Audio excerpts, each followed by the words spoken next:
formalities to get sorted out. We clear the grid, waiting for the green flag at the back, which we now receive. Barely see the back of the grid, such as the gap between them, and of course the sun streaming down at us. Go and the lights go, and very poor start indeed by the 25 machine of Chloe Gleeson. Needs to get those practice starts in, Chloe. That start is also important, and getting a good start can make a difference between doing well and of course falling backwards very rapidly indeed, which Chloe unfortunately got swamped by at least one if not two rows as the MZs get underway. And once again we see Alexander Mann, who takes the lead into Paddock Hill Bend ahead of the angry scrap going on there. So the Ninjas safely round out of Druids, ready and leading the way. Tucked in tight out in front, I think that's Kian Boozer. I think if is he looking for his first win? I think one might be from memory. I'll have to look at the last couple of results in a minute.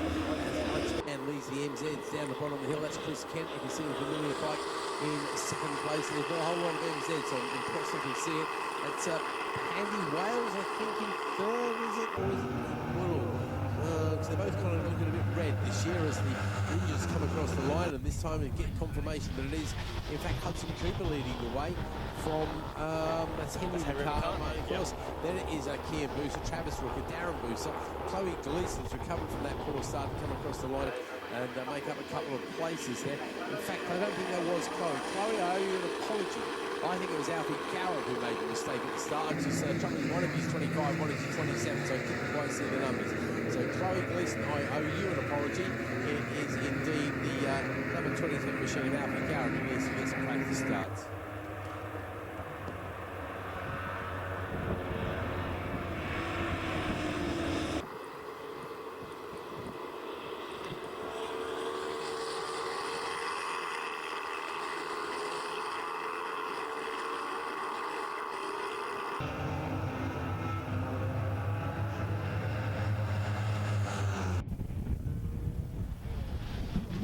Across the line once again, and it is still Hudson Cooper leading the way now over Kian Boozer, who's made his way through on Henry McCartney, and the top three covered by less than a tenth of a second. So it just goes to show how close it is with the ACU Team Green Juniors, as Boozer looking to take the race lead there. He's there in second place, just behind the number 217 of Hudson Cooper, who we can't forget, this is his first weekend on the big bikes team.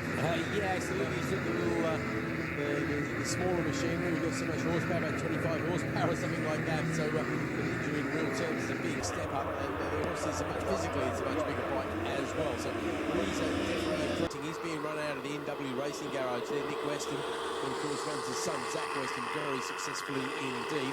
Having a quick look to the MZs as well, see what sort of pace we're getting out of those guys, because obviously the trouble is they both start lacking the slower riders in both classes there as well, so it's very confusing indeed, doesn't it, Bradley? Yeah, you're absolutely right. Unfortunately, as they come across the line now, and well, it's all pretty much the same as what it was in the top three previous time around there. Darren Boozer is now through on Travis Rooker for fourth place overall. He's still the leading senior there.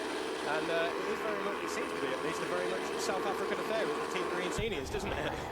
Over the previous few years. That's one way of looking at it. So we mentioned before, you mentioned earlier, of course, we're not seeing Phil Atkinson this year. Unfortunately, Phil is finding things a little bit tighter than he expected, because unfortunately his main sponsors had a little bit of an issue with work and stuff like that. So not able to support Phil Atkinson, the very successful South African rider who has been champion in this class 4 times in a row, I think. So, yeah, certainly 3 or 4 times, absolutely. Yeah, and it's a great shame, because the other thing we were hoping to see Phil Atkinson out on was the mini trim, where that could have been very good indeed. It really would. Travis Rooker with the first fast second time that time round, but second fastest second time goes to McCartney there in the third place. And once again, these guys only separated by a few tenths of a second, like 2 tenths of a second there. Darren Boozer trying desperately to hold on to the young kids out there. So he's doing himself no harm at all. Everybody in the 56s, so I think there's another couple of seconds to be found there. See, Izzy Carter drops down a place there as, okay, going to get me Carter's mixed up now as well, aren't I? That's the 185 Carter, which is... Billy Carter. Billy Carter, they're related to him, do we know? Not that I'm aware of, but I've been wrong before. Yeah.